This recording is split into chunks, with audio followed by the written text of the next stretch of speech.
Hello friends, जय Shri Mahakal. Welcome back जो blog. आप सभी का स्वागत है जो की दुनिया में। आज हम मिलते हैं नए ब्लॉग के साथ, नई वीडियो के साथ। फ्रेंड्स, आप सभी कैसे हैं? आशा करती हूँ आप सभी बहुत अच्छे होंगे और मैं भी बहुत अच्छी हूँ। आज है शिवरात्रि, आज शिव त्रयोदशी है, तो आज मेरा व्रत है। तो मैं अपनी पूजा पाठ करने के बाद सीधा बैठ गई अपना काम करने के लिए, क्योंकि मुझे खाना वाना तो कुछ भी खाना नहीं है और बनाना भी नहीं है। मम्मी बोली तुम्हारा व्रत है, तुम जाके अपना काम करो, बाकी का काम हम कर लेंगे किचन का। तो मम्मी किचन का काम कर रही है, सब्जी वगैरह बना रही हैं। और अब मैं तो अपने काम से फ्री हो चुकी हूँ। मैं रेडी हो रही हूँ ट्यूशन के लिए, क्योंकि ट्यूशन जाना है मुझे खाना था नहीं। तो मम्मी और पापा खाना खा पी के हो चुके हैं फ्री। ट्यूशन से आने के बाद थोड़ी देर अपना आराम किया और आराम करने के बाद में मैं उठ गई थी। और फिर मैंने मम्मी को बोला कि मुझे भूख लग रही है, मुझे कुछ खाना है।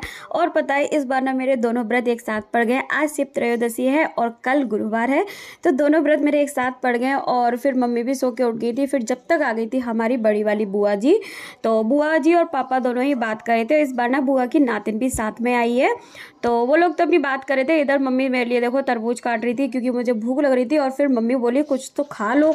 मैंने कहा मम्मी आप ना तरबूज काट दो तो मैं तरबूज ही खा लूँगी। मम्मी बोली तरबूज से क्या होगा? मैंने कहा बस मुझे थोड़ा सा खाना है, क्योंकि ये सारा कुछ ना मुझे ज़्यादा पसंद नहीं आता। ये खरबूज तरबूज मुझे अच्छा नहीं लगता, लेकिन हाँ थोड़ा सा खा लेती हूँ सिर्फ टेस्ट करने के लिए।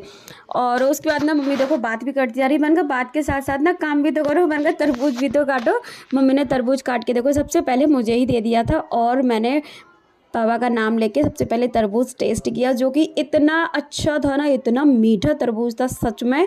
मतलब मैं तरबूज खाना पसंद नहीं करती, लेकिन मैंने पूरा तरबूज खा लिया था। बहुत ही अच्छा तरबूज था।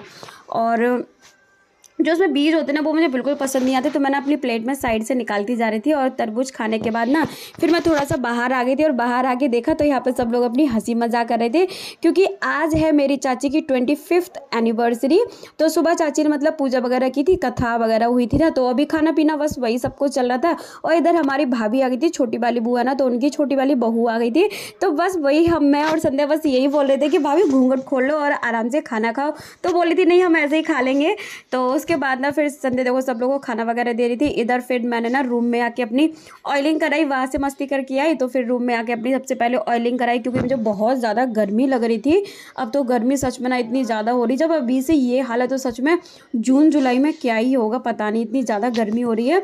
और इधर मम्मी और मम्मी दोनों साथ में अपनी बातें भी करते जा रहे थे, और मम्मी मेरे ऑयलिंग भी करती जा रही थी। और मम्मी जल्दी जल्दी ऑयलिंग कर रही थी, क्योंकि सारे गेस्ट आ गए थे ना घर पे, तो इस वजह से। तो जैसे ही सारे लोग चले गए थे मेरे रूम से, वैसे मैंने जल्दी से ऑयलिंग कराई। ऑयलिंग करा के फ्री हुई, वैसे भाभी आ गई थी।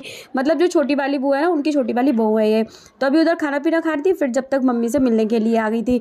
मम्मी ने भाभी के पैर वगैरह छुए, और उसके बाद ये देखो भाभी मतलब और भाभी से मैं बातचीत कर रही थी, तो भाभी को थोड़ी शर्म आ रही थी, वो घूंघट भी नहीं खोल रही थी। और मेरे पापा भी लेटे थे ना, इस वजह से। और रात को आ गई थी मौसी, जो कि आने में सबसे ज़्यादा लेट थी। मौसी मौसी और उनकी बेटी क्यूटी दोनों ही आए थे, और मौसी तो खाना खा के चले गए थे। और देखो क्यूटी अब सबसे हाई कर रही थी, और उसको इतनी ज़्यादा शर्म आ रही थी कि इस वीडियो के सामने ही नहीं आ रही थी वो। तो ना वीडियो बनाने का तो मेरा बिल्कुल भी मन नहीं कर रहा है, लेकिन मैं आप सबको कुछ बताना चाहती हूँ, इसलिए मुझे वीडियो बनाना पड़ रहा है।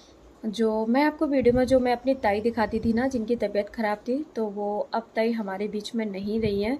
वो अभी शाम को 7 बजे के टाइम हम सबको छोड़ के जा चुकी है। और मैं अपने लिए कुछ बनाने ही जा रही थी खाने, क्योंकि आज त्रयोदशी है, तो आज मेरा व्रत था। तो मम्मी ने बोला कुछ खाने को बना लो, तो मैं बस बनाने ही जा रही थी, जब तक कि आवाज़ ही आने लगी रोने की। तो फिर मैं चली गई। और पता है 6 बजे के टाइम ना मैं ताई से मिल के ही आई थी, राधे राधे बोल के आई थी। और बस घर आके थोड़ी देर में बैठ ही पाई, जब तक कि मुझे पता चला कि ताई नहीं रही है। सच बताओ ना, मैंने ताई के साथ इतना अच्छा टाइम स्पेंड किया था ना, सच में बहुत सारी यादें, ताई के साथ बैठना, हर बात को अपनी शेयर करना।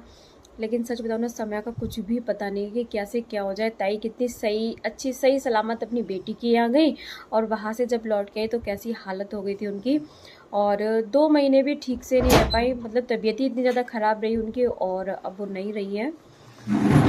तो फ्रेंड्स, आज के ब्लॉग को मैं यहीं पे एंड करती हूँ। मेरा ब्लॉग अच्छा लगा हो तो प्लीज़ लाइक करो, शेयर करो, ज़्यादा से ज़्यादा मुझे सपोर्ट करो। मेरे चैनल को सब्सक्राइब करो, मेरी वीडियोस को लाइक करना मत भूलो। कल मिलते हैं फिर एक नई वीडियो के साथ। Thank you.